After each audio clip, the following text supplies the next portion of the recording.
এই শোনো না, আমাদের অন্ধবিশ্বাস চ্যানেলটি যারা এখনো সাবস্ক্রাইব করেননি প্লিজ সাবস্ক্রাইব করে দাও। আর অল্প কিছু সাবস্ক্রাইবার হলে 1,00,000 পরিবার হবে। সবাই প্লিজ সাবস্ক্রাইব এবং বেশি বেশি শেয়ার করে দাও প্লিজ। রবিন সাহেব অবাক হলেন, ছেলের কথায় অবাক কণ্ঠেই বললেন, কিন্তু সেটা তো মিথ্যা কথা। আমি তো যমুনার সাথে কথা বলিনি, এমনকি এ বাড়িতে আসার পর থেকে যমুনার সাথে আমার দেখা হয়নি একবারও। ঠোঁট চওড়া করে শয়তানি হাসি দিল আফতাব। বলল, তা তুমি জানো আর আমি জানি, মা তো আর জানে না। রবিন সাহেব চটে গেলেন বেশ। ছেলের একই অধঃপতন। এখন মিথ্যে বলে ফাঁসাতে চাইছে তাকে। তাই আর কোনো দিক না ভেবেই সে ক্রোধিত কণ্ঠে বললেন, তোমার যা খুশি করে নাও, এ রুম আমি ছাড়ছি না। আফতাব বক্রদৃষ্টিতে তাকালো বাবার পানে, অতঃপর গলা উঁচিয়ে ডাক দিল জাকিয়া বেগমকে। বলল, মা, মা। ছেলের হাঁক ডাকে ছুটে এলেন জাকিয়া বেগম। দরজা দিয়ে ঢুকতে ঢুকতে বললেন, কি হয়েছে, এভাবে ডাকছিস কেন? আফতাব একবার তাকালো রবিন সাহেবের ভরকানো মুখশ্রীর পানে, অতঃপর মায়ের দিকে তাকালেন। তোমাদের বিয়ের আগে বাবার সাথে যমুনা খালার না একটা ইটিস-পিটিস সম্পর্ক ছিল? জাকিয়া বেগম কোনো উত্তর দেওয়ার আগেই চেঁচিয়ে উঠলেন রবিন সাহেব। আফতাবের কথায় তীব্র প্রতিবাদ করে বললেন, মিথ্যা কথা। যমুনার সাথে আমার কোনো ধরনের ইটিস পিটিসের সম্পর্ক কোনো কালেই ছিল না। ও আমার বোন হয়। আপন বোন না, বাড়ির পাশের দুঃসম্পর্কের বোন হয়। জাকিয়া বেগম তীক্ষ্ণ কণ্ঠস্বরের দমে গেলেন রবিন সাহেব। আফতাব যেন আরও সুযোগ পেয়ে বসল। বেশ রসিয়ে রসিয়ে সে বলল, মা, আজ আসার সময় দেখেছি জানো। জাকিয়া বেগম বেশ উৎসুক হয়ে শুধালেন, কি? ঝোপের আড়ালে দাঁড়িয়ে বা। আর কিছু বলতে পারল না আফতাব। তার আগে চিল্লিয়ে উঠলেন রবিন সাহেব। সে বেশ ভালোভাবেই বুঝেছেন ছেলের মুখ থেকে যদি যমুনা আর তার ব্যাপারে কোনো কথা বের হয়, হোক সেটা মিথ্যে, তবে আর রক্ষে থাকবে না আজ তার। জাকিয়া বেগম আজ এই রাতেই বাড়ি ছাড়া করে ছাড়বেন তাকে। এমনি বিয়ের পর থেকে এই পর্যন্ত এই যমুনা করে জাকিয়া বেগম তার জীবন অতিষ্ঠ করে তুলেছে। বিয়ের পরপরই কে যে জাকিয়া বেগমের কানে তুলে দিয়েছিল এই যমুনার সাথে তার একটা ইটিস-পিটিস সম্পর্ক ছিল কে জানে। সেই দিন থেকেই জীবন তার কয়লা। আর এখন সেই যমুনার নামটা নিয়েই তার বজ্জাত ছেলেও সুযোগ নিচ্ছে। রবিন সাহেব উত্তেজিত হলেন কিছুটা। উত্তেজিত কণ্ঠেই বললেন, জাকিয়া, বলছিলাম কি, আমরা তো বুড়ো হয়ে গেছি, তাই না? এই বুড়ো বয়সে আবার আলাদা করে রুম নিয়ে কি করব বলো? ওরা নতুন বিয়ে করেছে।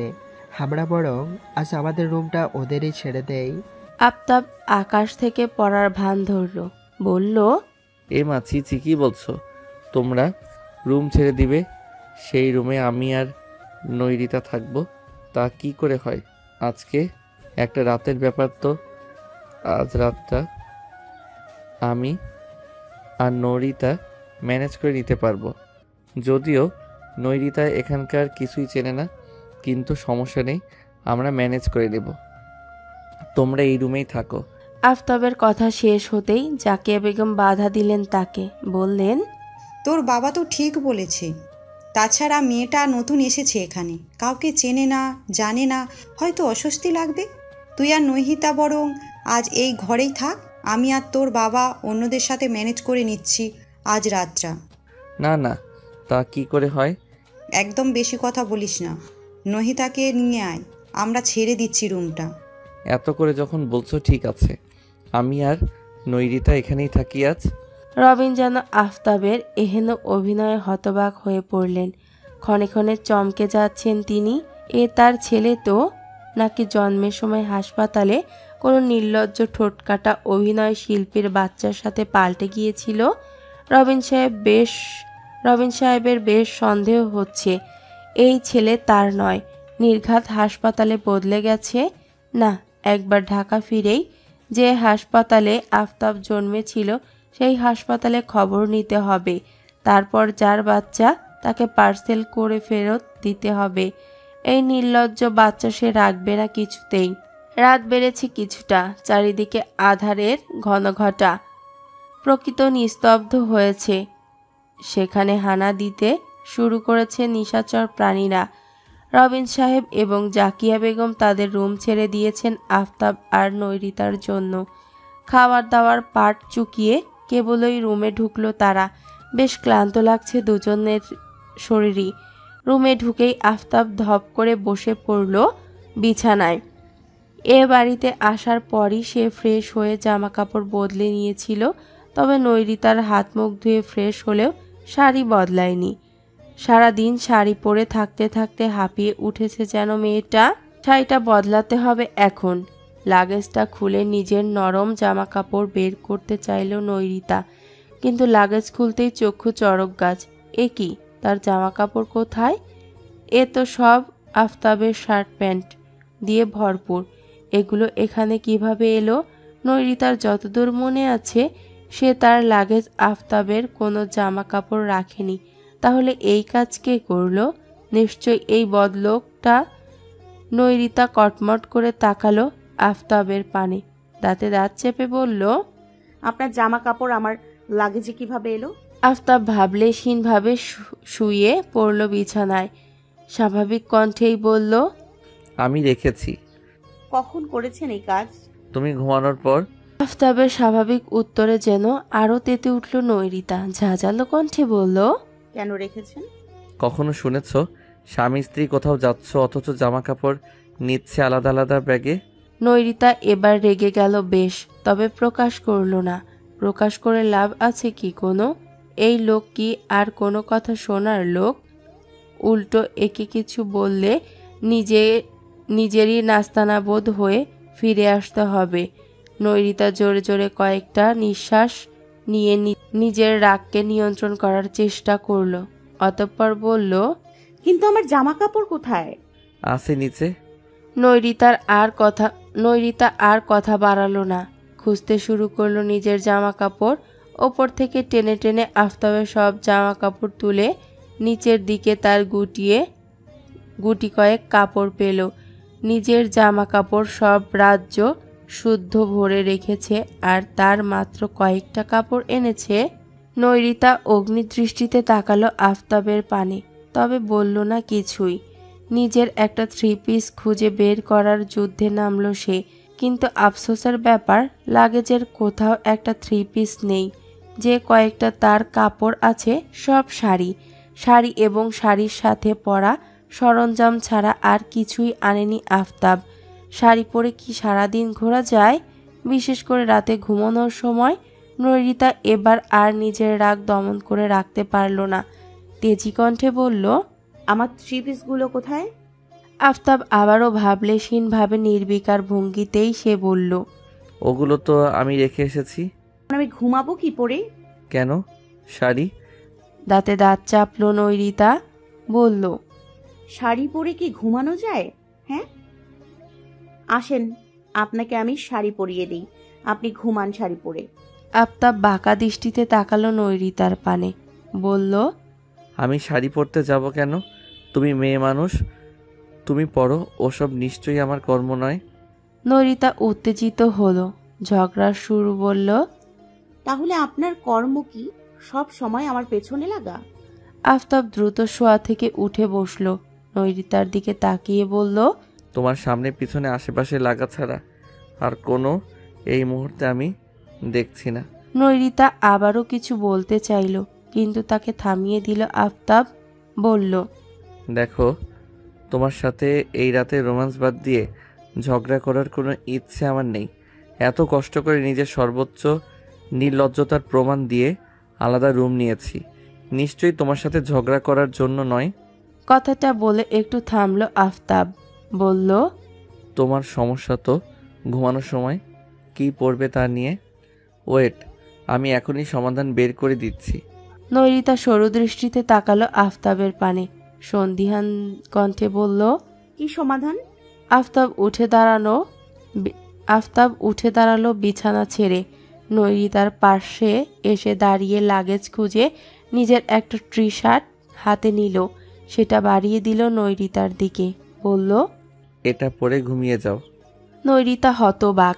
এই 6 ফুট উচ্চতার জলহস্তির মতো দেহি মানুষের টি শার্ট পরবে কিনা তার মতো একটা পুচকে মেয়ে, এটা যদি সে শরীরে জড়ায় তবে এর নাম আর টি শার্ট হবে না, নির্ঘাত বোরখা হয়ে যাবে। নৈরিতা আফতাবের হাত থেকে টি শার্টটা নিল না, উল্টো বলল, আপনার টি শার্ট আপনি পরুন। ভালো বুদ্ধি দিলাম, দাম দিলে না তো, তাহলে শাড়ি পরেই ঘুমাও। নৈরিতা হাত বাড়িয়ে আফতাবের হাত থেকে নিল টি শার্টটা, তপ্ত নিঃশ্বাস ছেড়ে বলল, আপনার মাথায় এইসব উদ্ভট বুদ্ধি আসে কোথা থেকে? আপনার মনে হয় কি এই টি শার্ট আমার লাগবে? এখানে আমি নয়, শুধু আমার মতো আরও 2টো নৈরিতাকে ঢোকানো যাবে।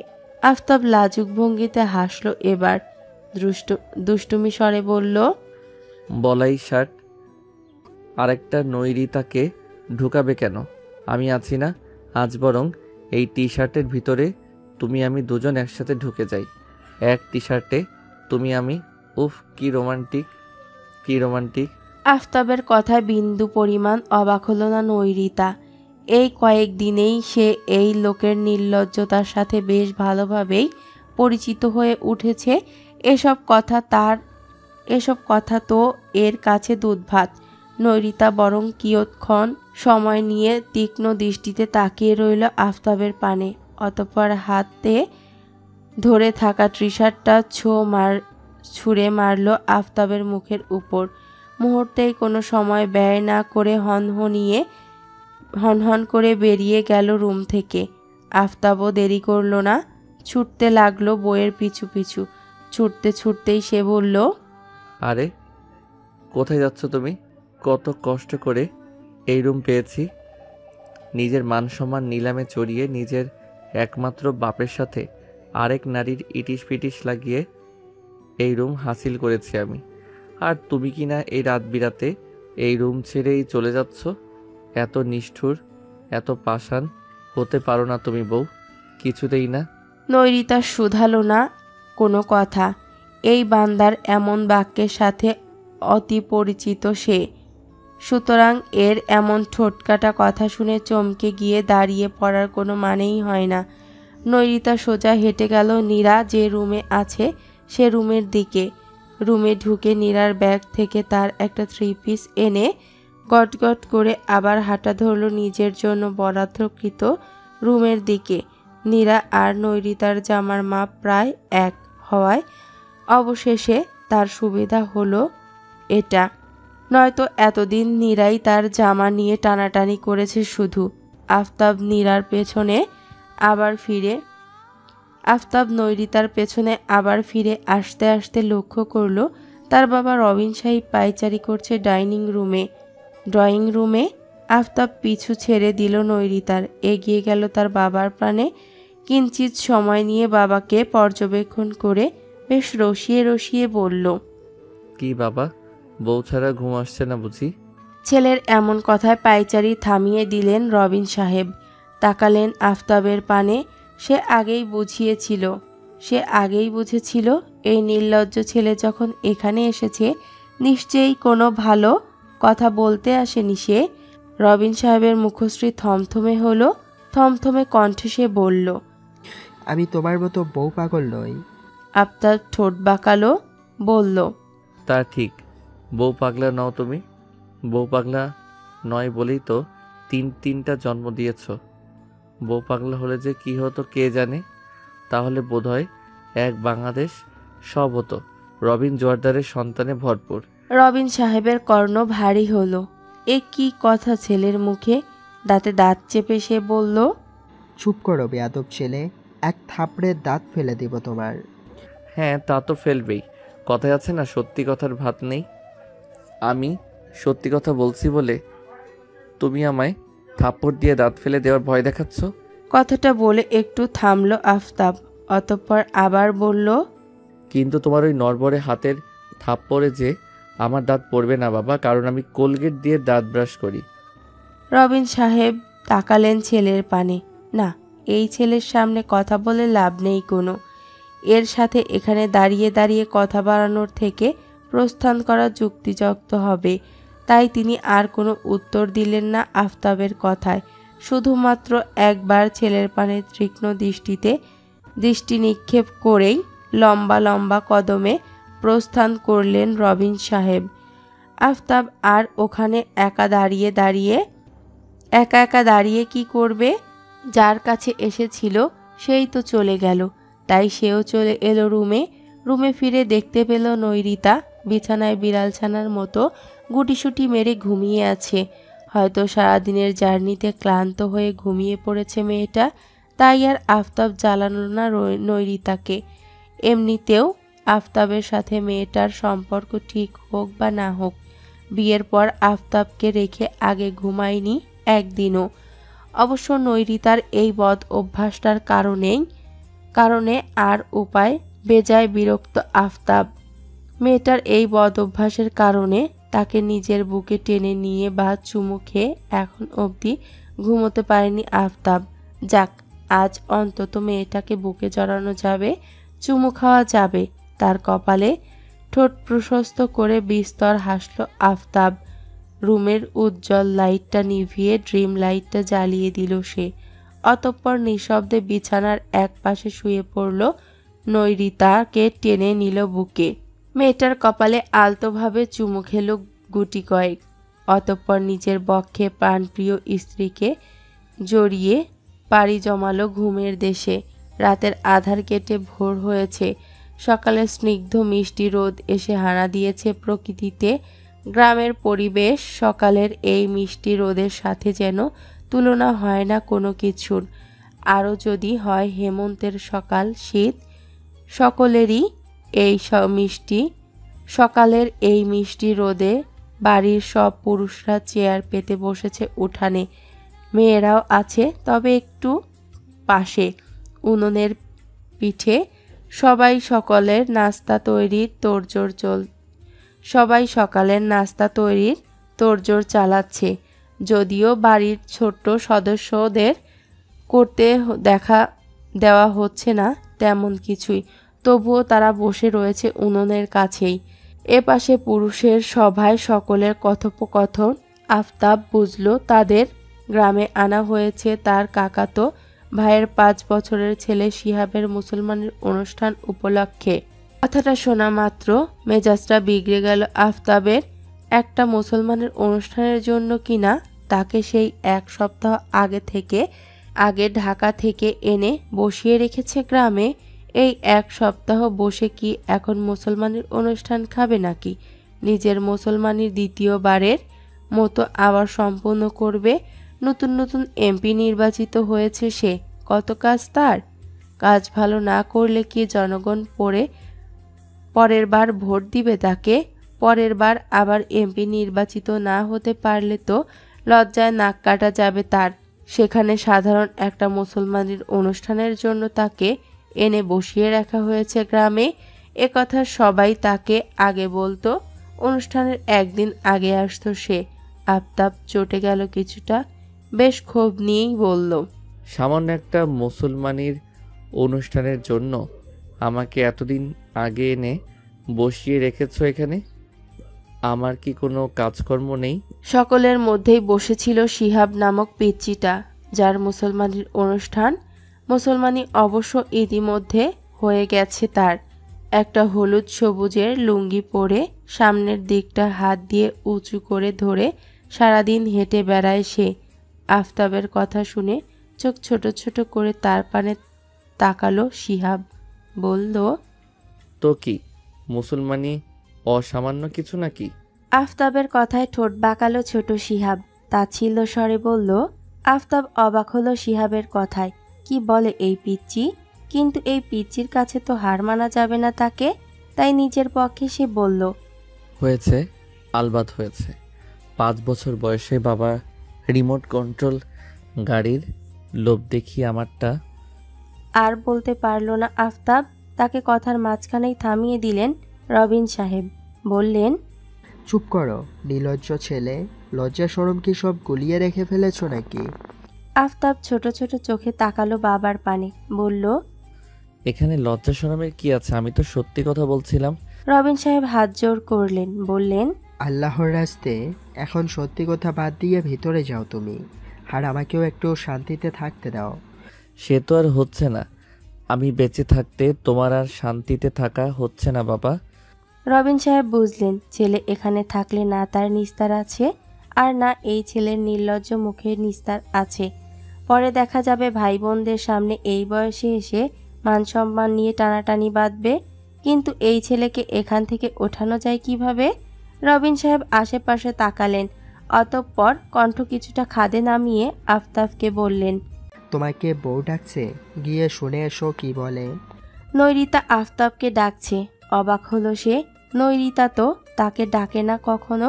কথাটা সত্যতা যাচাই করতে আফতাব তাকালো আশেপাশে, দেখল নৈরিতা উনুনের পিঠে বসা থেকে উঠে ঘরের ভেতরের দিকে যাচ্ছে।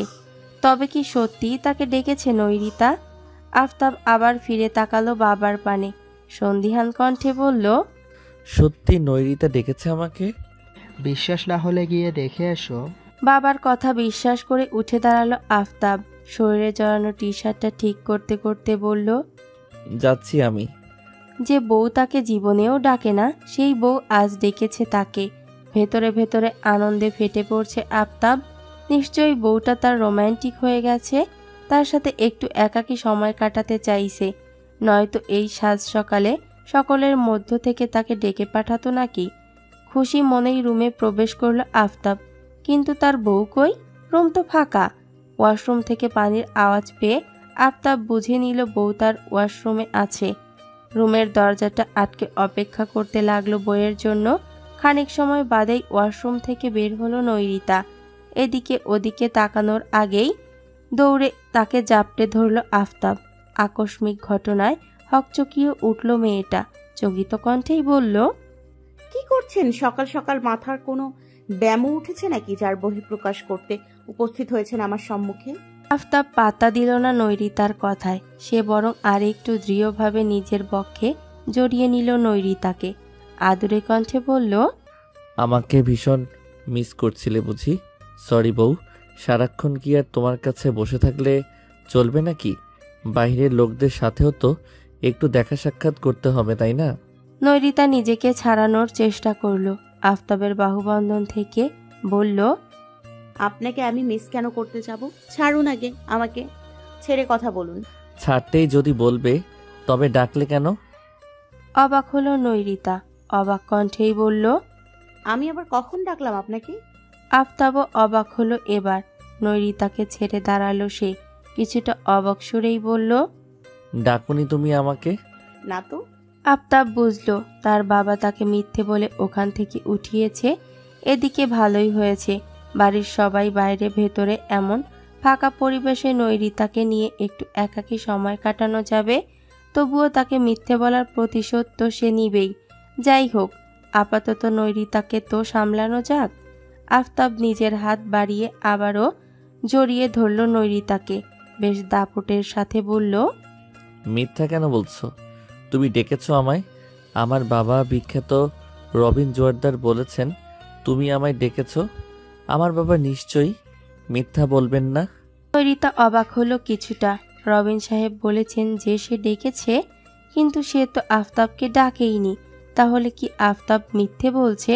বলতেই পারে, এই লোকের কাছ থেকে এটা অসম্ভব কিছুই নয়। আবার তাকে কিনা বলছে সে মিথ্যে বলছে। নৈরিতা দাঁতে দাঁত চাপল, বলল, মিথ্যা আমি বলছি নাকি আপনি? সরুন তো, ছাড়ুন এখন। আফতাব এবার ছেড়ে দিল নৈরিতাকে। তীব্র অভিমান জেগে ধরল তাকে। মেয়েটা নিজে না কখনো তার কাছে যায়, আর তার কাছে এলেও সব সময় পালিয়ে যেতে চায়।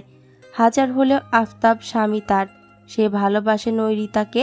এভাবে এক ঘরে এক বিছানায় একসাথে থেকে ভালোবাসার মানুষটার কাছে যাওয়া থেকে কি নিজেকে আটকানো যায় সর্বদা? যায় না।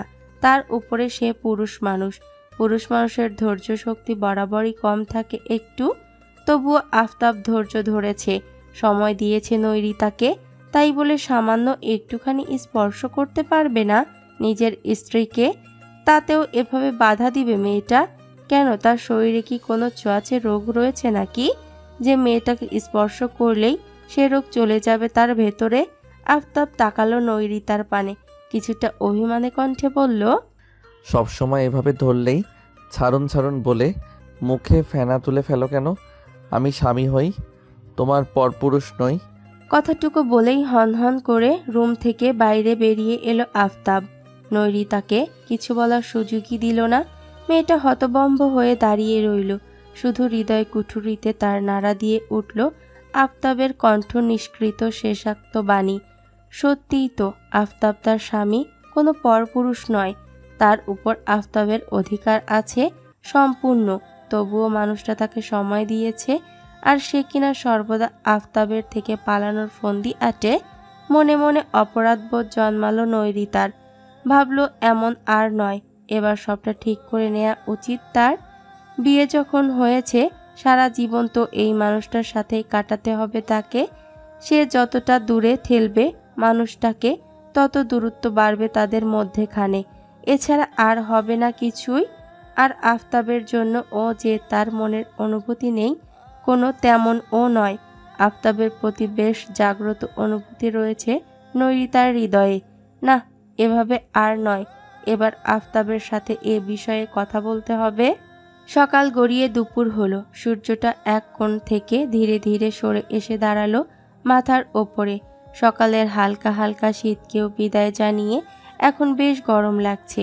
নৈরিতা সেই সকাল থেকে সুযোগ খুঁজছে আফতাবের সাথে একটু কথা বলার জন্য, কিন্তু আফতাব তাকে সেই সুযোগটা দেয়নি একবারও। সকাল থেকে নৈরিতাকে এড়িয়ে চলছে সে। নৈরিতা খানিকটা মনক্ষুণ্ণ হলো আফতাবের এমনও ব্যবহারে। এতদিন সর্বক্ষণ তার পেছনে আঠার মতো লেগে থেকে এখন ভাব দেখাচ্ছে। যাক, দোষ তো তারই। বরাবর সেই তো দূরে ঠেলেছে আফতাবকে। আফতাব তো কখনো দূরে ঠেলেনি তাকে। সামান্য এই অর্ধ দুপুর পর্যন্ত আফতাবের এই তাকে এড়িয়ে চলা, তাকে অবহেলা মেনে নিতে পারছে না নৈরিতা। তাহলে এতদিন সে যে ভীষণ বাজেভাবে অবহেলা করেছে আফতাবকে, তখন লোকটা কিভাবে সহ্য করেছে তার এই অবহেলা? আফতাবের পরিস্থিতি যেন এইটুকুতেই অনুধাবন করতে পারছে নৈরিতা। না, এভাবে আর চলতে দেয়া যাবে না। আজ রাতেই আফতাব রুমে আসলেই সরি বলে নিজেদের মধ্যে মিটমাট করে নিতে হবে সবটা। সারা দিন লোকটা তাকে এড়িয়ে চললেও রাতে তো আর রুম ছেড়ে পালাতে পারবে না। নৈরিতা ঠিক জানে, দুনিয়া গোল্লায় গেলেও আফতাব যে নৈরিতাকে ছেড়ে থাকতে পারবে না। কিন্তু সন্ধিই বাঁধল আরেক বিপত্তি। নৈরিতার আশায় জল ঢেলে সাইফ হঠাৎ কল করলো আফতাবের নাম্বারে। বলল আফতাবের অনুপস্থিতিতে কি যেন ঝামেলা বাঁধিয়েছে বিপক্ষ দল। আফতাবকে ঢাকায় ফিরতে হবে এখনই। আফতাবও আর দেরি করল না। এই সব অনুষ্ঠানের থেকে তার কাজ আগে। অনেক কাঠখড় পুড়িয়ে নিজের এই অবস্থানে এসে পৌঁছেছে আজ সে। তাছাড়া যার সাথে একটু একাকী সময় কাটানোর জন্য এসেছিল, সে তো ভুলেও ঘেঁষতে দেয় না ধারের কাছে। এখানে থেকে আর তার লাভ আছে কি কোনো? বরং তার এখন মনে হচ্ছে সে চলে গেলেই নৈরিতা ভালো থাকবে বেশি। আর যেভাবে ভালো থাকবে তাকে সেভাবে থাকতে দেওয়াই শ্রেয়। তাই আফতাব সিদ্ধান্ত নিল ঢাকায় ফিরবে। এখন ওদিকের ঝামেলাটাও মিটমাট প্রয়োজন। দরকার হলে অনুষ্ঠানের আগের দিন না হয় আবার ফেরা যাবে। তপ্ত নিঃশ্বাস ফেলল আফতাব। নৈরিতার প্রতি অভিমান নিয়েই সে নিজের রুমে তৈরি হতে শুরু করলো ঢাকায় ফেরার উদ্দেশ্যে। নৈরিতা এলো রুমে, দাঁড়ালো আফতাবের পেছনে। লোকটার সাথে আজ একটা সমঝোতাতে আসতে চেয়েছিল সে, আর লোকটা কিনা আজই চলে যাচ্ছে। কিছুটা মন খারাপ লাগছে তার। মনটাও ভীষণ কু ডাকছে, কান্নাও পাচ্ছে। এমন কেন হচ্ছে? সারাদিনে আফতাবের অবহেলা এড়িয়ে চলা, আবার এখন তাকে একা রেখে ঢাকায় চলে যাওয়ার জন্য কি এমন হচ্ছে? নাকি অন্য কিছু? তাদের জন্য কোনো বিপদ অপেক্ষা করছে না তো আবার? নিজের পাঞ্জাবির কলার ঠিক করতে করতেই ড্রেসিং টেবিলের আয়নায় আফতাব দেখল নৈরিতার মলিন মুখশ্রী। তবে ফিরে তাকালো না সে মেয়েটার পানে, বললও না কিছু। আফতাবের এহনো ব্যবহারে নৈরিতার মন খারাপ হলো কিছুটা। না, নিজের ভুলগুলো এবার সংশোধন করা প্রয়োজন। যদিও ইতস্তত লাগছে নৈরিতার, তবুও নিজের আড়ষ্টত ভেঙে সে বলল, না গেলে হয় না? আফতাব পাঞ্জাবির বোতাম লাগাতে লাগাতেই বলল। হঠাৎ এই কথা? আমি চলে যাব শুনে তো তোমার আরও খুশি হওয়ার কথা। নৈরিতা কিঞ্চিত সময় নিল, মৃত কণ্ঠে বলল। আমার কিছু বলার ছিল আপনাকে। আফতাব এবার ফিরে তাকালো নৈরিতার পানে, বলল। কি? নৈরিতা বলতে চাইল সবটা, কিন্তু ভীষণ ইতস্তত লাগছে তার।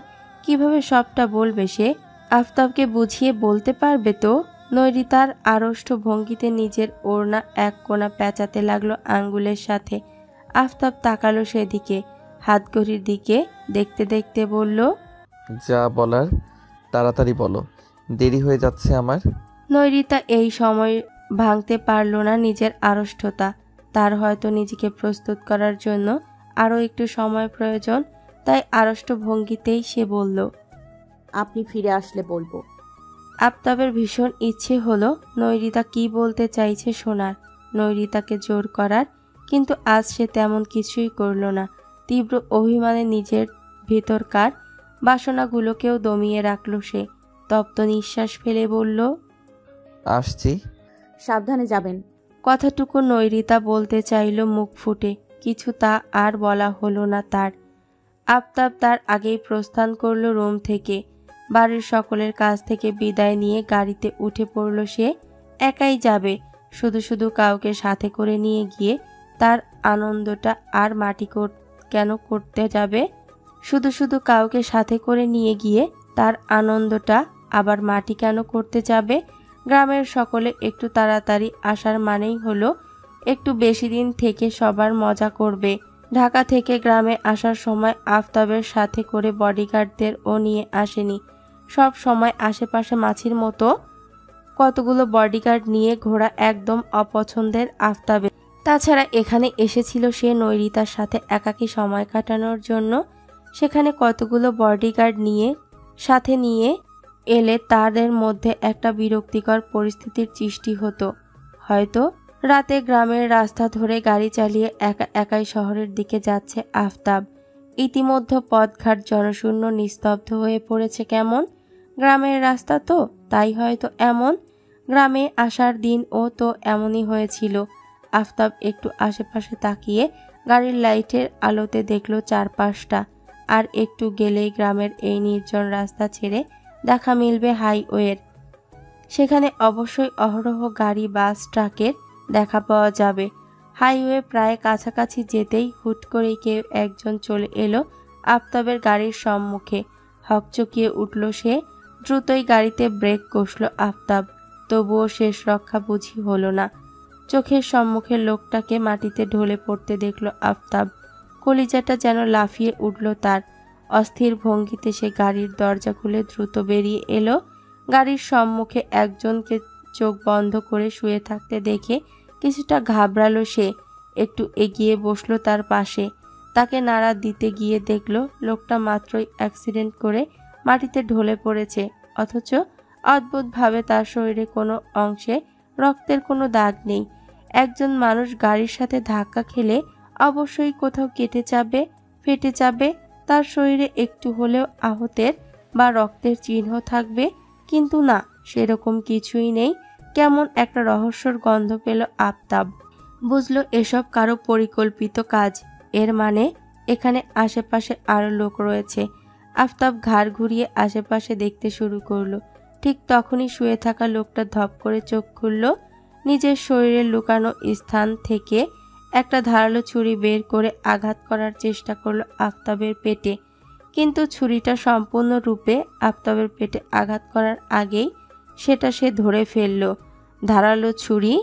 ধারালো ছুরির আঘাতের হাতে কেটে ক্ষতবিক্ষত হলো আফতাবের, তবুও ছুরিটা সে ছাড়ল না।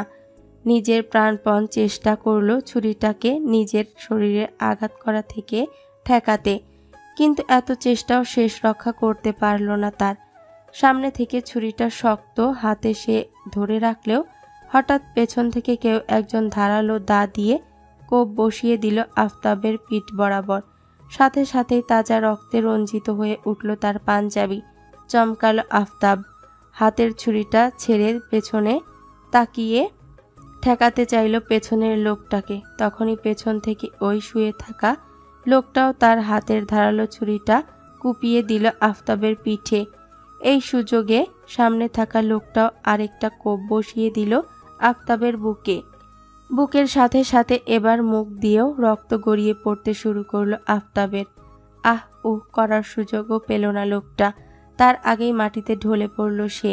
যদিও সম্পূর্ণ চৈতন্য হারিয়ে ফেলেনি এখনো সে, কিন্তু কথা বলার কিংবা শব্দ করার ক্ষমতা হারিয়ে ফেলেছে সে। কারণ প্রথম যে কোপটা পিঠ বরাবর তাকে মারা হয়েছিল সেই কোপটার কিছু অংশ গলা এক পাশেও লেগেছে। চাইলেও গলা থেকে কোনো শব্দ করতে পারছে না আফতাব, কাউকে ডাকতে পারছে না কিংবা চিৎকার করে কাউকে বলতেও পারছে না নিজের এমন দুর্দশার কথা। আফতাব বুঝল চিৎকার করার চেষ্টা করেও লাভ হবে না কোনো, না তার শব্দ শোনা যাবে আর না এই নির্জন স্থানে তাকে কেউ বাঁচাতে আসবে। ভাগ্য বুঝি এই ছিল, এই বুঝি তার শেষ সময় উপস্থিত। মানুষের জীবন তো কত কী চাওয়া পাওয়া থাকে, মানুষ পায় কি কিছু? পায় না।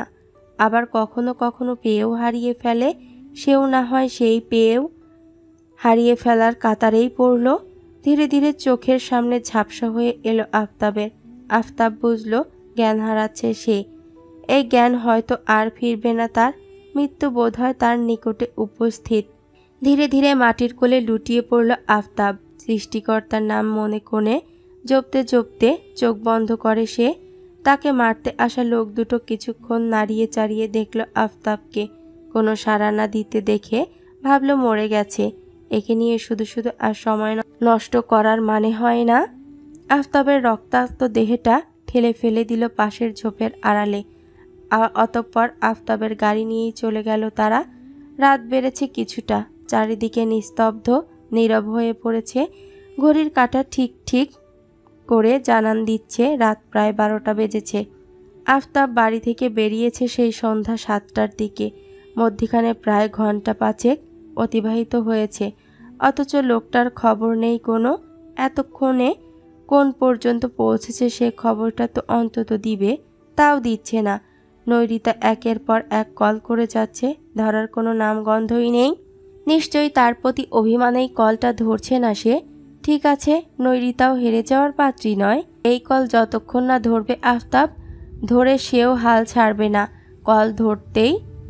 কল করতেই থাকবে। কতক্ষণ তার কল উপেক্ষা করে আফতাব থাকতে পারে সেও দেখবে আজ। নৈরিতা একের পর এক কল করে যাচ্ছে, কিন্তু ধরছে না কেউ। নৈরিতার কল কেউ না ধরলেও তাদের প্রতি বোধ হয় সদয় হলেন সৃষ্টিকর্তা। ওই পথ দিয়েই তখন যাচ্ছিল এক মসজিদের ইমাম। মসজিদের নামাজ পড়িয়ে আল্লাহর নামের গুণগান করতে করতে বাড়িতে ফিরতে দেরি হয়ে গেছে তার। অবশ্য সে প্রতিদিনই মসজিদ থেকে দেরি করেই বাড়ি ফেরে। জনমানববিহীন নির্জন রাস্তায় হাতের টর্চটা জ্বালিয়ে পাড়ি দিচ্ছিলেন ইমাম সাহেব। হঠাৎ মোবাইলের আওয়াজ পেয়ে থমকে দাঁড়ালেন তিনি। এই সময় এমন একটা পরিবেশে আবার কার আগমন ঘটতে পারে? যদিও পুরো বিষয়টা অতটা গায়ে মাখলেন না ইমাম সাহেব। হাতে তার মতোই কেউ যার বাড়ি ফিরতে দেরি হয়েছে। আবারও তিনি হাঁটা ধরলেন সম্মুখের দিকে, কিন্তু মোবাইলটা বেজেই যাচ্ছে, ধরছে না কেউ। আশ্চর্য বিষয় হলো মোবাইলের রিংটোনের ধ্বনি যেন বারংবার এক স্থান থেকেই বাজতে শোনা যাচ্ছে, তার স্থান পরিবর্তন হচ্ছে না। ইমাম সাহেব দাঁড়ালেন আবার। হাতের টর্চের আলো এদিক সেদিক নিক্ষেপ করে বোঝার চেষ্টা করলেন কে হতে পারে, কিন্তু খুঁজে পেলেন না কাউকে। হতে পারে কারো মোবাইল হারিয়ে গেছে, কিংবা এই পথ থেকে যাওয়ার সময় পড়ে গেছে মোবাইলটা। এখন বাড়িতে ফিরে সেই কল করছে মোবাইল খুঁজতে। ইমাম সাহেব এদিক সেদিক খুঁজতে শুরু করলো মোবাইলটি। হঠাৎ ঝোপের আড়ালে গিয়ে আফতাবের রক্তাক্ত শরীর দেখেই আঁতকে উঠল সে। সাথে কিছুটা ভয়ও পেলেন। কেউ নিশ্চয়ই একে মেরে ফেলে গেছে এখানে। কারা হতে পারে এতটা নির্দয়? মরে গেছে কি লোকটা? ইমাম সাহেব দ্রুত বসল আফতাবের নিথর দেহটার কাছে। নিজের ডান হাতের আঙ্গুলগুলো নাকের কাছে নিয়ে শ্বাস প্রশ্বাস পরীক্ষা করতে শুরু করলো সে। নিঃশ্বাস চলছে এখনো, তার মানে বেঁচে আছে লোকটা। ইমাম সাহেব যেন একটু আশার আলো খুঁজে পেলেন। আফতাবকে ধাক্কা দিলেন কয়েকটা, বললেন, শুনছেন আপনি? আফতাবের তরফ থেকে সাড়া এলো না কোনো। ইমাম সাহেব অস্থির হয়ে পড়লেন। একা মানুষ, এত রাতে কী করবেন বুঝে উঠতে পারলেন না কিছুই। হঠাৎ এমন একটা পরিস্থিতির সম্মুখীন হয়ে যেন নিজের দিক দক্ষিণ হারিয়ে ফেলেছেন তিনি। ওদিকে আফতাবের মোবাইলটাও বেজে যাচ্ছে সমান তালে। মোবাইলের রিংটোন যেন একটু ঘোর সংবিত ফিরে পেলেন ইমাম সাহেব। যেই কল করুক না কেন সেই লোকটা অবশ্যই এই রক্তাক্ত ব্যক্তির পরিচিত, তাই অবশ্যই লোকটার অবস্থার কথা জানানো উচিত। ইমাম সাহেব একটু ঝুঁকে আফতাবের পাঞ্জাবির পকেট থেকে মোবাইলটি বের করে আনলো। বুড়ো মানুষ, স্মার্টফোন কল ধরতেও জানে না তিনি, তবুও বেশ কয়েকবার চেষ্টা করে অবশেষে ঠিক স্থানে ক্লিক করে কলটা ধরলেন ইমাম সাহেব। কানের কাছে মোবাইলটা ধরতেই ওপাশ থেকে শুনতে পেল মেয়েলি কণ্ঠস্বর। কেউ মেয়েলি কণ্ঠেই বলল, এতক্ষণ কল ধরছিলেন না কেন? এত অভিমান আপনার? ইমাম সাহেব কি বলবেন ভেবে পেলেন না। এভাবে কোনো নারীর সাথে কথা বলতে বেশ ইতস্তত লাগছে তার, তবুও নিজেকে সামলে তিনি নম্র কণ্ঠে বললেন, আসসালামু আলাইকুম। আফতাবের মোবাইলে অপরিচিত কণ্ঠস্বর শুনে অবাক হলো নৈরিতা। এ কে কথা বলছে? সে কি তাহলে এতক্ষণ ভুল নাম্বারে কল করেছে? কানের কাছ থেকে মোবাইলটা নামিয়ে একবার চেক করলো সে।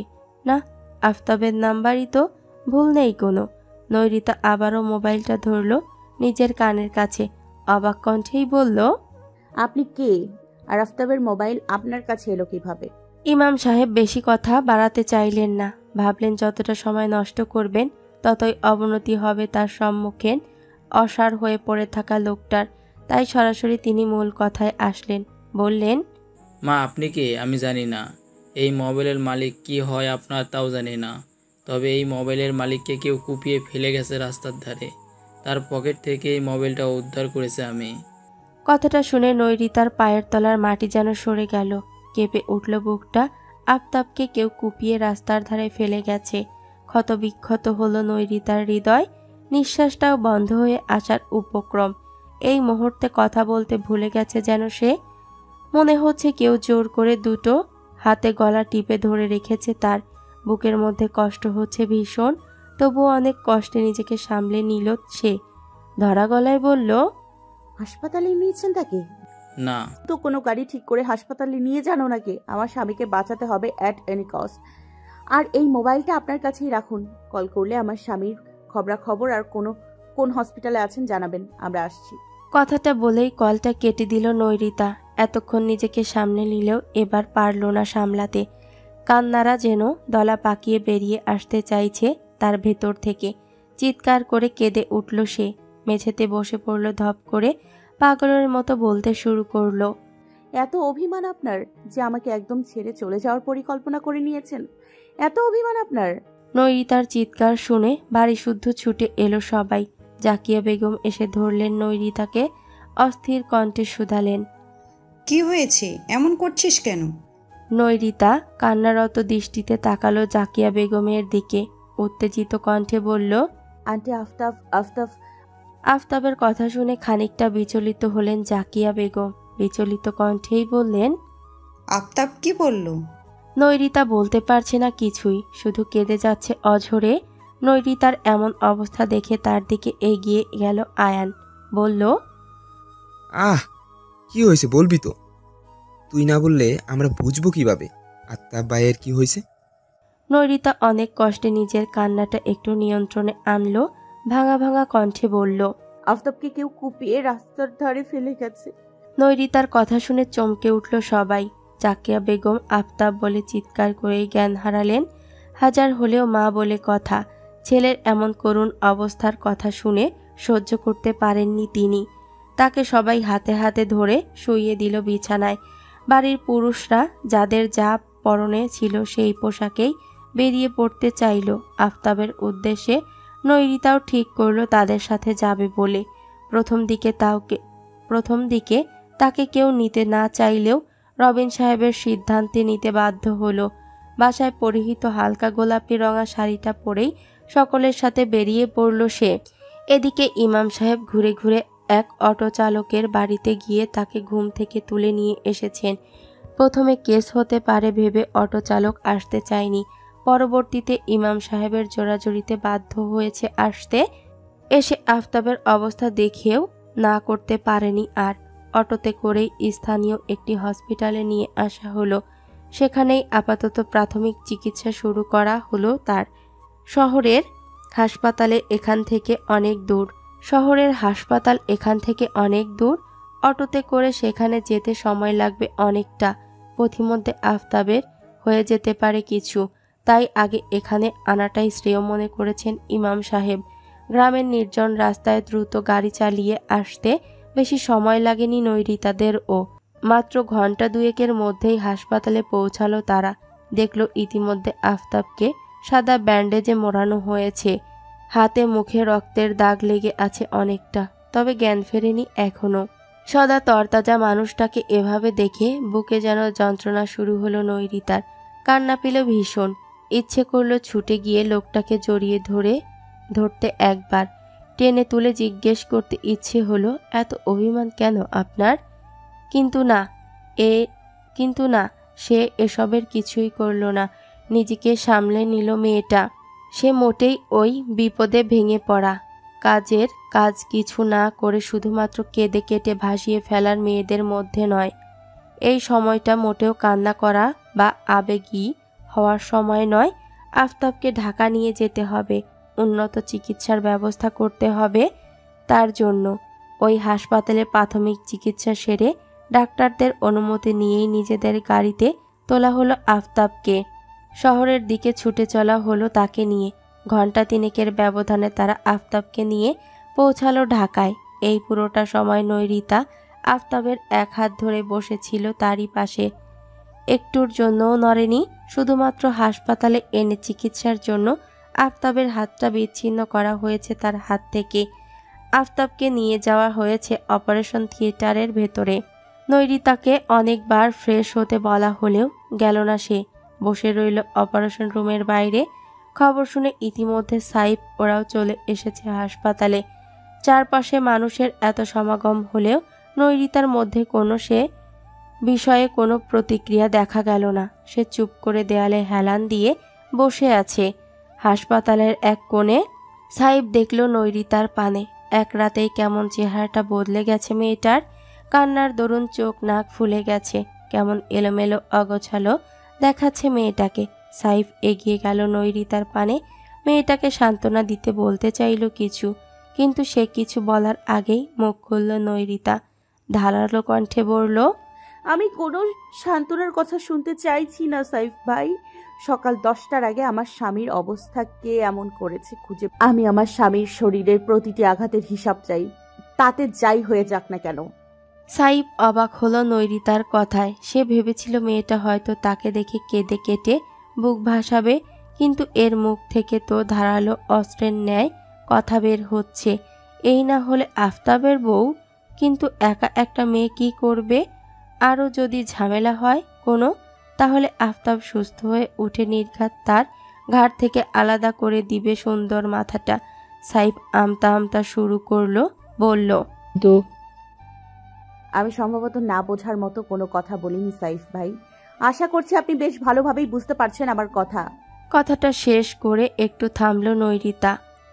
শক্ত কণ্ঠে, আমার পরনের শাড়িটা দেখছেন সাইফ ভাই? আমার শাড়িতে এখনো আমার স্বামীর রক্ত লেগে আছে। এই পাল্টানোর আগে আমি আমার স্বামীর শরীরে আঘাতকারীদের চিহ্ন করতে চাই। নৈরিতার ধারালো কণ্ঠস্বরের সম্মুখে টিকতে পারল না সাইফ আর। দ্রুত সে লেগে পড়ল নিজের কাজে। এমনিতেও কারা যেন এই কাজ করেছে খুঁজে বের করা জরুরি। যেই তাদের প্রিয় নেতার এমন পরিণতি করেছে তাকে তো ছাড়বে না তারা কেউই। সময় গড়ালো কিছুটা। আকাশের সূর্যটা ধীরে ধীরে উজ্জ্বল হয়ে জ্বলে উঠতে শুরু করেছে। হাসপাতালের বাইরে দলের ছেলেদের উপচে পড়া ভিড় শুরু হয়েছে। সবাই তাদের প্রিয় নেতার ব্যথায় ব্যথিত। প্রিয় নেতা একটু ভালো সংবাদের আশায় মুখিয়ে আছে হাসপাতাল চত্বরে। সাংবাদিকদের কথা তো বলা বাহিরে। তারা যেন ভেতরে ঢোকার জন্য সবচেয়ে উৎসুক। দাঁড়িয়ে আছে সেই গতকাল রাত থেকে। টিভিতে নিউজ বুলেটিনে এখন পরপর দেখানো হচ্ছে গ্রামের বাড়ি থেকে ফেরার পথে ডাকাতদের হাতে গুরুতরভাবে আহত হয়েছে সমসাময়িক তরুণ এমপি আফতাব জোয়ারদার। নৈরিতা দাঁড়িয়ে আছে আইসিইউ এর বাইরে, করুণ দৃষ্টিতে তাকিয়ে আছে আইসিইউর কাচের দেয়ালের বাইরে থেকে ভেতরটা। চোখ বন্ধ করে মুখে অক্সিজেন মাস্ক দিয়ে প্রিয় মানুষটা কেমন নিথর হয়ে শুয়ে আছে ভেতরে। নৈরিতার ভেতরটা ফেটে যাচ্ছে যেন, কে কষ্ট হচ্ছে ভীষণ। ইচ্ছে করছে চিৎকার করে কাঁদতে, কিন্তু সে চিৎকার করছে না। নিঃশব্দে শুধু গড়িয়ে পড়ছে দু চোখের কোণ ঘেঁষে অশ্রুকণা। কাঁদতে চাইছে না সে, তবুও চোখ তার তো আর কারো কথা শোনে না। আফতাবের জ্ঞান ফেরেনি এখনো। অবজারভেশনে রাখা হয়েছে তাকে। ডাক্তাররা জানিয়ে দিয়েছে 48 ঘন্টার আগে তারা কিছুই বলতে পারবে না। নৈরিতা এক দৃষ্টিতে শুধু দেখে যাচ্ছে স্বামীকে। চোখের সম্মুখে ভেসে উঠছে পুরনো স্মৃতিগুলো। কান্নারা যেন দলা পাকিয়ে বেরিয়ে আসতে চাইছে এবার। খানিক সময় বাদেই সাইফ এসে দাঁড়ালো নৈরিতার পাশে। আফতাবের দিকে দৃষ্টি রেখেই নৈরিতা শুধালো, খুঁজে পেয়েছেন তাদের? আফতাব ভাই ভোটে জেতার পর মালিক মিয়া আর রাশিদুল রহমান হাত মিলিয়েছে।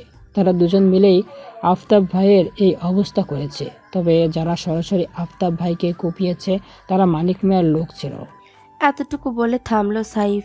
তার দিকে ঘুরে দাঁড়ালো নৈরিতা। বাম হাতের উল্টো পিঠে চোখ মুছে বলল, চলুন। ভ্রু কুচকালো সাইফ, বলল, কোথায়? নৈরিতা সামনের দিকে পা বাড়ালো। হাঁটতে হাঁটতেই বলল, আপাতত মানিক চাঁদের সাথে দেখা করে আসি, তারপর না হয় রশিদুল চাচার সাথে দেখা করব। অবাক হলো সাইফ। নৈরিতার পেছনে হাঁটতে হাঁটতে বলল, কিন্তু ভাবি ওখানে যাওয়াটা মোটেও ঠিক হবে না। ওনার মোটেও ভালো লোক নয়। জানি আমি। আপনার যদি ভয় করে তবে ঘরের কোণে গিয়ে বসে থাকুন, নয়তো আসুন আমার সাথে। সাইফের আর উপায় কি? এই মেয়েও যে আফতাবের মতোই জেদি তা বুঝতে আর বাকি নেই তার। আফতাবকে যেমন কোনো কাজে থামানো যায় না, একেও থামানো যাবে না। তাই সে আর দেরি না করে পকেটের ফোন বের করে খবর দিল রিফাত আর বাকি দলবলকে। মানিক সাহেবের বাড়ির সম্মুখে আসতে বলল সবাইকে। খানিক বাদেই নৈরিতা, সাইফ আর রিফাতকে নিয়ে উপস্থিত হলো মানিক মিয়ার বাসায়। আশেপাশে একবার ভালোভাবে চোখ বুলিয়ে কলিং বেল চাপল সে। সেকেন্ড কয়েক অতিবাহিত হতেই এক মধ্যবয়স্ক লোক এসে দরজাটা খুলে দিল। নৈরিতা সৌজন্য সূচক হাসল, বলল, আসসালামু আলাইকুম। লোকটা নৈরিতার সালামের জবাব দিল, বলল, ওয়ালাইকুম আসসালাম, কি চাই? মানিক মিয়া বাড়িতে আছেন? নৈরিতা সাইফ আর রিফাতকে নিয়ে ঢুকলো ভেতরে। বসলো সোফায়, পায়ের ওপর পা তুলে বেশ আয়েশ করে। অপেক্ষা করতে লাগলো মানিক মিয়ার। খানিক বাদেই ওপর থেকে নিচে নেমে এলেন মানিক মিয়া। গুরু গম্ভীর কণ্ঠে বললেন, আপনি ঠিক চিনলাম না তো। নৈরিতা তাকালো তার সম্মুখে মানিক মিয়া নামক লোকটার পানে। মধ্যবয়স্ক লোকটা, মুখে দাড়ি গোফের লেশমাত্র নেই, একদম ক্লিন শেভ। মাথাটাতেও একদম তেল চকচকে টাক পড়েছে, চুল নেই একটাও। নৈরিতার হাসি পেল ভীষণ, কিন্তু সে হাসল না। এখানে নিশ্চয়ই হাসতে আসেনি সে।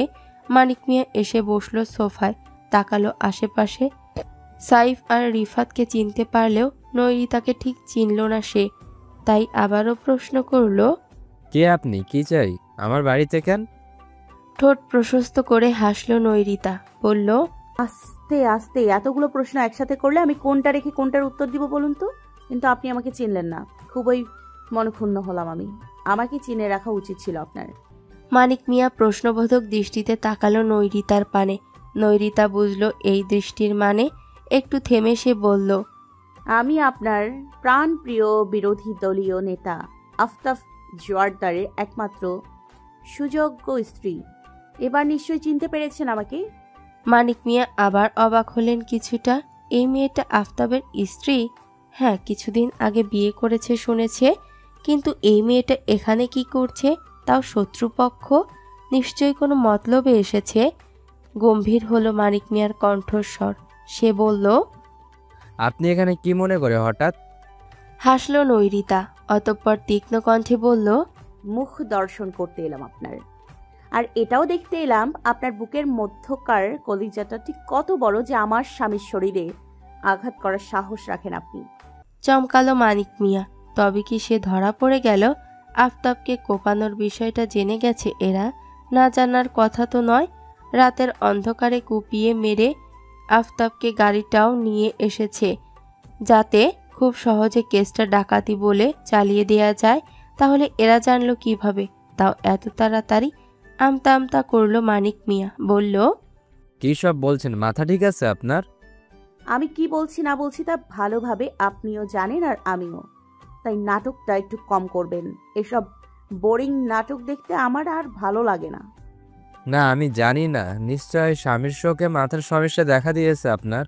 সকালে শুনলাম ডাক্তারেরা কুপিয়ে আপনার স্বামীকে হাসপাতালে ভর্তি আছে। আপনিও ভর্তি হয়ে যান হাসপাতালে, তবে মানসিক হাসপাতালে। কথাটা বলেই হাসতে শুরু করলো মানিক মিয়া। তার সাথে সাথে হাসিতে যোগ দিল নৈরিতাও। ঠোঁট বাঁকিয়ে হেসে বলল, বয়স তো কম হলো না, পা অর্ধেক কবরে দিয়েছেন। এইবার একটু সত্যি কথা বলতে শিখুন। আর কত মিথ্যা কথা বলবেন? হ্যাঁ, পরে তো দেখা যাবে আপনার নরকেও ঠাঁই হচ্ছে না। নৈরিতার এমন উচ্চারণমূলক কথায় খেপে গেলে মানিক মিয়া ধমকে উঠল নৈরিতাকে, বলল, এ মেয়ে, কার বাড়িতে দাঁড়িয়ে তুমি কার সাথে কথা বলছো তাকে ভুলে যাচ্ছ? খেপে গেল নৈরিতাও। সোফা থেকে উঠে দাঁড়িয়ে গেল সে। হুঙ্কার তুলে বলল, আওয়াজ নিচে মানিক চাঁদ, আওয়াজ নিচে। আমি অবলা কোনো নারী নই যে আমার স্বামীকে যে কুপিয়েছে তাই বলে তাকে জড়িয়ে কেঁদে কেঁদে ভসিয়ে ঘরের কোণে বসে থাকবো। আমি আমার স্বামীর আঘাতের হিসাব নিতে জানি। আমার স্বামীর শরীরে করা প্রতিটি আঘাতের হিসাব আমি নেব মানিক চাঁদ। তাচ্ছিল্যর হাসি হাসল মানিক মিয়া। একজন সামান্য নারী তাকে হুমকি দিচ্ছে, এই দিনও দেখতে হলো তাকে। কিছুটা তাচ্ছিল্যর স্বরেই মানিক মিয়া বলল, বাহ, আফতাব দেখছি বেশ তেজস্বী নারী বিয়ে করেছে। তা নিজে না পারলে রাজনীতিতে তোমাকে ব্যবহার করার জন্যই বোধ হয় বিয়ে করেছে, তাই না?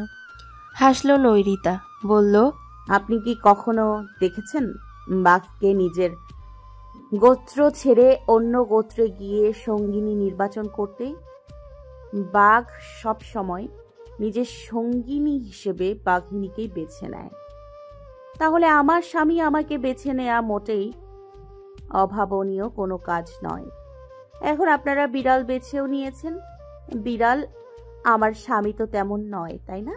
একটু থামলো নৈরিতা, আবার বলল, তুমি নয়, আপনি। আপনার নোংরা মুখে আমার জন্য তুমি সম্বন্ধটা বেমানান। মানিক মিয়া অপমান বোধ করলেন বেশ। তার বাড়িতে এসে তাকেই কিনা একজন তুচ্ছ নারী এভাবে অপমান করে যাচ্ছে। থমথমে হলো তার কণ্ঠস্বর। থমথমে কণ্ঠেই মানিক মিয়া বলল, মেয়ে, তোমার ভয় করছে না আমার বাড়িতে দাঁড়িয়ে আমার সাথে এভাবে কথা বলতো? নৈরিতা মাথা ঝাঁকালো, মুখে বলল, না, একদম না। আমার আবার সর্বদা ভয় ডর একটু কম। ঠোঁট প্রশস্ত করে শয়তানি হাসি দিল মানিক মিয়া। সোফায় হেলান দিয়ে ঠান্ডা কণ্ঠে হুমকি দিয়ে বললেন, যদি এখন তোমাকে মেরে ফেলে দেয়? হাসল নৈরিতা। মানিক মিয়ার সম্মুখে সোফায় এ মাথা থেকে ও মাথা সে পর্যন্ত হাঁটতে হাঁটতে বলল, তা আপনি পারবেন না। যদি তাই পারতেন তবে রাতের আধারে লোক পাঠিয়ে কাপুরুষের মতো আমার স্বামীকে পেছন থেকে আঘাত করে জখম করতেন না, যা করার সামনাসামনি করতেন। মানিক মিয়া খেপে গেল আরও। চোখের ইশারা করে তার লোকদের আক্রমণ করতে বলল নৈরিতাকে। সাইফ এবং রিফাতও তেড়ে গেল তাদের দিকে, কিন্তু নৈরিতা হাত উঁচিয়ে থামিয়ে দিল সাইফ এবং রিফাতকে।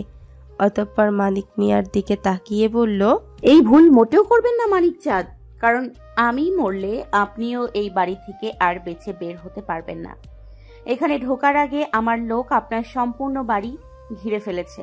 আপনার দরজার বাইরেও আমার গার্ডরা রয়েছে এবং তাদের প্রত্যেককে আমার অর্ডার করা আছে 1 ঘন্টা পরেও যদি আমি বাড়ি থেকে বের না হই তবে সরাসরি আপনার বুকে গুলি করার। সুতরাং আমি মরলে আপনিও মরবেন। আর সবচেয়ে বড় কথা, এখানে ঢোকার আগে কৌশলে আপনার বাড়ির প্রতিটি সিসিটিভি ক্যামেরা আমি নষ্ট করে দিয়েছি।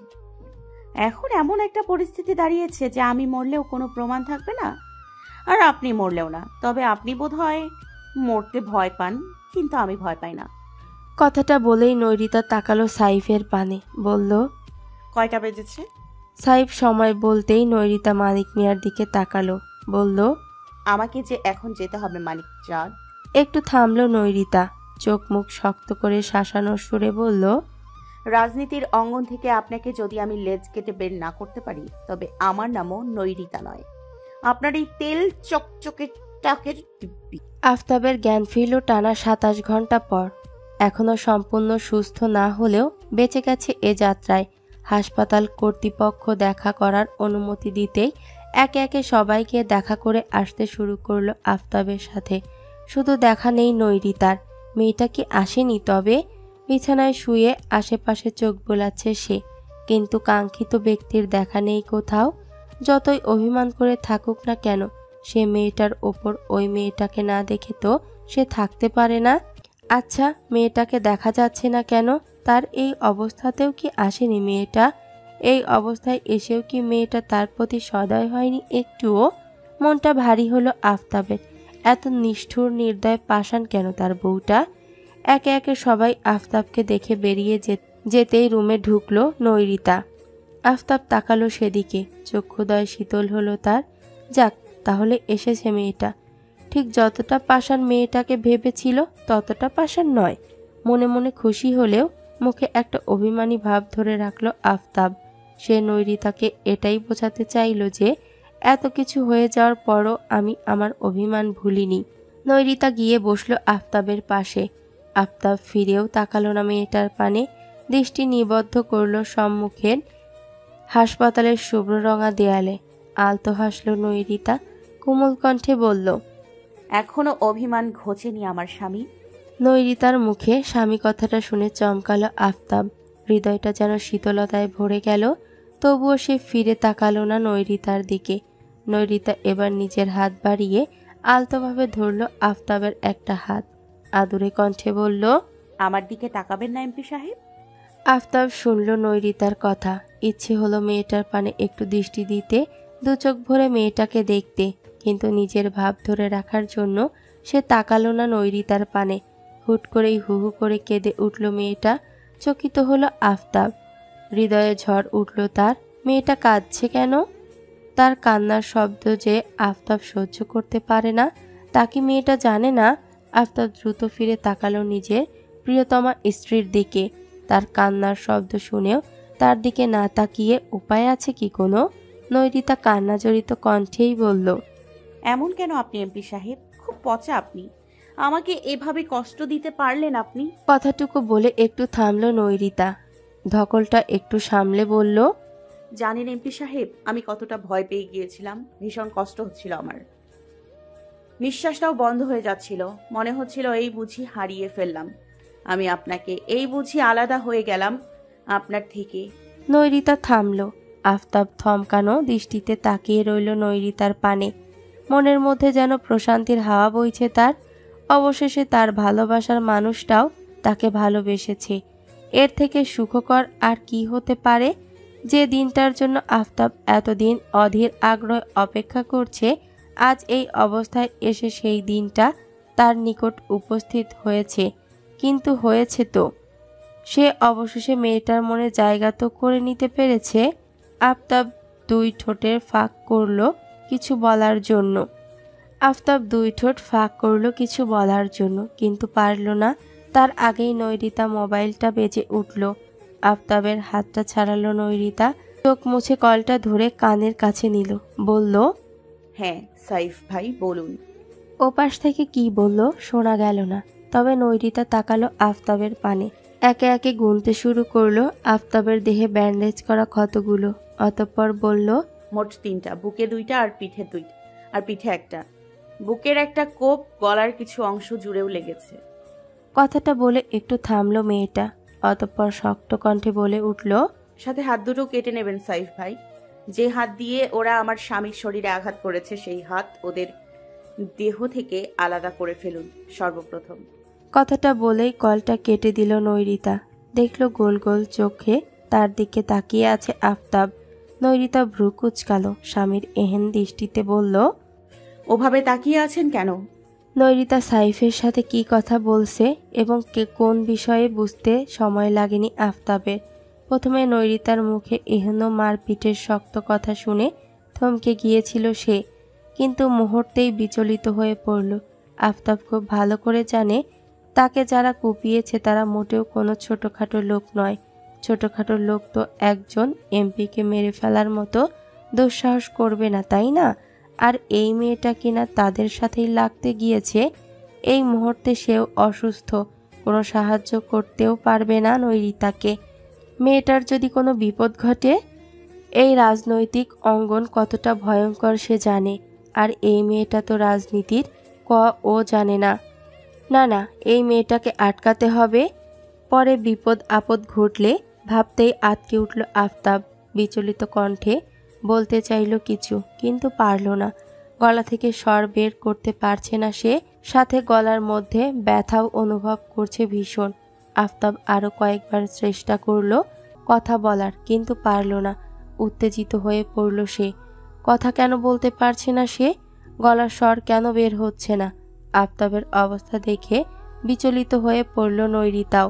চিৎকার করে উঠল সে, ডাকলো ডাক্তারকে। নৈরিতার চিৎকার শুনে আফতাবের কেবিনে ছুটে এলো সবাই। আফতাবের এ অবস্থা দেখে যেন চমকালো সকলে। জাকিয়া বেগম আঁচলে মুখ গুজে ডুকরে কেঁদে উঠলেন। কান্না বিজড়িত কণ্ঠে বললেন, আমার ছেলের কি হলো? ও কথা বলতে পারছে না কেন? ও কি আর কথা বলতে পারবে না? মিনিট পাঁচেকের মধ্যেই ডাক্তার কেবিনে ছুটে এলো আয়ান। মিনিট পাঁচেকের মাথায় ডাক্তারকে কেবিনে ছুটে এলো আয়ান। আফতাবকে শান্ত করে তাকে ভালোভাবে দেখতে শুরু করলেন ডাক্তার। অতঃপর বললেন, ভয়ের কিছু নেই। গলায় আঘাত পাওয়ার জন্য সাময়িক একটু কথা বলতে সমস্যা হচ্ছে ওনার। আঘাতের ক্ষত সারার সাথে সাথে গলাও ঠিক হয়ে যাবে এবং কণ্ঠও ফিরে আসবে। একটু হলেও চিন্তামুক্ত হলো নৈরিতা সহ বাড়ির সকলে। বেশ কিছুক্ষণ সকলে বসে রইল আফতাবের পাশে, তার জন্য সমবেদনা প্রকাশ করল। আফতাব তখন থেকেই থম মেরে রয়েছে। যখন থেকে শুনেছে তার কথা বলতে কিছুদিন সময় লাগবে। এটা কেমন কথা? গলায় আঘাতের কারণে সে কেন কথা বলতে পারবে না? কথা না বলে থাকা যায় নাকি?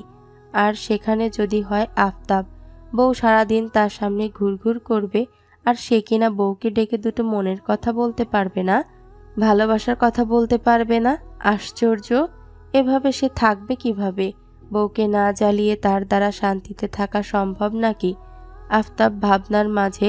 আফতাবের ভাবনার মাঝেই রবিন সাহেব গিয়ে বসলেন তার গা ঘেঁষে। ছেলের কানের কাছে মুখ নিয়ে মৃদু কণ্ঠে বললেন, বেশ হয়েছে একদম। বাবার সাথে বেয়াদবি করছে না, এটা তার শাস্তি। যাক, ভালোই হয়েছে। আপাতত কয়েকদিন তোমার ওই নির্লজ্জ মার্কা কথা তো বন্ধ হবে। আমার দুই কান একটু শান্তি পাবে। আফতাব কটমট করে তাকালো তার বাবার পানে। মনে তীব্র সন্দেহরা বাসা বাঁধতে শুরু হলো। এটা তার নিজের বাবা তো, নাকি সৎ বাবা? যেখানে তার এই অবস্থায়, এই দুঃখে ব্যথিত হওয়ার কথা, সেখানে সে কিনা এই লোক বলছে বেশ হয়েছে। আফতাবের তাকানো দেখে রবিন সাহেব বুঝলেন ছেলের মনের কথা। আবারও তিনি বললেন, কি ভাবছো আমি তোমার নিজের বাবা কিনা? দুর্ভাগ্যবশত আমি তোমার একমাত্র এবং রক্তের নিজের বাবা। আমার রক্তই তোমার শরীরে বইছে। আফতাব দাঁতে দাঁত চাপলো, মনে মনে বলল, একবার সুস্থ হই, তারপর তোমাকে আমি দেখে নেব বাবা। কেটে গেল কয়েকটা দিন। আফতাবও এখন মোটামুটি সুস্থ, যদিও সম্পূর্ণ সুস্থ নয়। হাঁটতে একটু কষ্ট হয় এখনো, আর গলার স্বরটা পুরোপুরি ফেরেনি এখনো। নৈরিতা এ কয়েকদিন সর্বক্ষণ হাসপাতালে আফতাবের সাথেই ছিল। শুধুমাত্র গোসলের উদ্দেশ্য একটু বাড়িতে গিয়েছিল প্রতিদিন, এছাড়া সর্বক্ষণ আফতাবের সেবায় নিয়োজিত। আজ অবশ্য হাসপাতাল থেকে বাড়িতে নিয়ে যাওয়া হবে আফতাবকে। নৈরিতাও সকাল সকাল ব্যাগ লাগেজ নিয়ে হাজির হাসপাতালে। যে একদিন শর্ত দিয়েছিল বিয়ে করবে কিন্তু শ্বশুরবাড়ি যাবে না, সেই আজ ব্যাগ লাগেজ নিয়ে শ্বশুরবাড়ি যাওয়ার জন্য উঠে পড়ে লেগেছে। আফতাবকে সে একা ছাড়বে না কিছুতেই। আফতাব যেখানে যাবে সেও সেখানে যাবে, এতে অবশ্য বাড়ির কেউই বাধা দেয়নি তাকে। আফতাব মুখে বলতে না পারলেও মনে মনে ভীষণ আনন্দিত সে। যাক, অবশেষে মেয়েটা এবার তার জন্য পাগল হয়েছে। এতদিন তো শুধুমাত্র সে পাগলামি করেছে। এর জন্যই হয়তো বলে সৃষ্টিকর্তা যা করেন ভালোর জন্যই করেন। এই কুপাকুপিতে ভালোই হয়েছে, সে অন্তত নৈরিতাকে পেয়েছে। মেয়েটা তার ভালোবাসা বুঝেছে। নিহাত এখন অসুস্থ সে, নয়তো খুশিতে এই ভরা মজলিসেই নির্ঘাত জড়িয়ে ধরত সে নৈরিতাকে। শুধু অসুস্থ বলে আজ পার পেয়ে গেল মেয়েটা। ঘন্টা দুয়েক বাদেই আফতাবকে নিয়ে তাদের বাড়িতে পৌঁছালো সবাই। যেহেতু নৈরিতা এ বাড়িতে প্রথম, আর এই সময় তো আর অনুষ্ঠান করে তাকে ঘরে তোলার সময় নয়, তাই জাকিয়া বেগম অল্পের মধ্যে তাকে বরণ করে ঘরে তুলে নিলেন। আফতাবকে নিয়ে শুইয়ে দেওয়া হলো তার নিজের রুমে। নৈরিতাও গেল সেখানে। এই ঘরে আগেও অবশ্য এসেছিল সে, তবে আজ যেন কেমন নতুন লাগছে সব কিছু। মনের মধ্যে শান্তি শান্তি লাগছে। নৈরিতা ঘুরে ঘুরে দেখতে শুরু করলো রুমটা। আফতাব বিছানার ওপরে শুয়ে শুয়েই দেখছিল নৈরিতাকে, আর ভাবছিল মেয়েটা এখন তার কাছে যাবে, তার পাশে বসবে, কিন্তু মেয়েটার সেদিকে খেয়াল থাকলে তো। সে ফিরেও তাকাচ্ছে না আফতাবের পানে। এ কেমন কথা? বেচারা ডাকতেও পারছে না নিজের বউকে, বলতেও পারছে না কিছু। আরও কিছুক্ষণ অতিবাহিত হওয়ার পর ও নৈরিতার কাছ থেকে কোনো পাত্তা পাওয়ার সম্ভাবনা না দেখে বিছানার পাশের টেবিলে হাত দিয়ে শব্দ করতে লাগলো আফতাব। শব্দ শুনে নৈরিতা তাকালো আফতাবের পানে, বলল, কিছু বলবেন কি? নিয়মিত ভালোবাসার গল্প শুনতে এবং পড়তে আমাদের অন্ধবিশ্বাস চ্যানেলটি সাবস্ক্রাইব করে পাশে থাকা বেল আইকনটি ক্লিক করুন। ধন্যবাদ সবাইকে।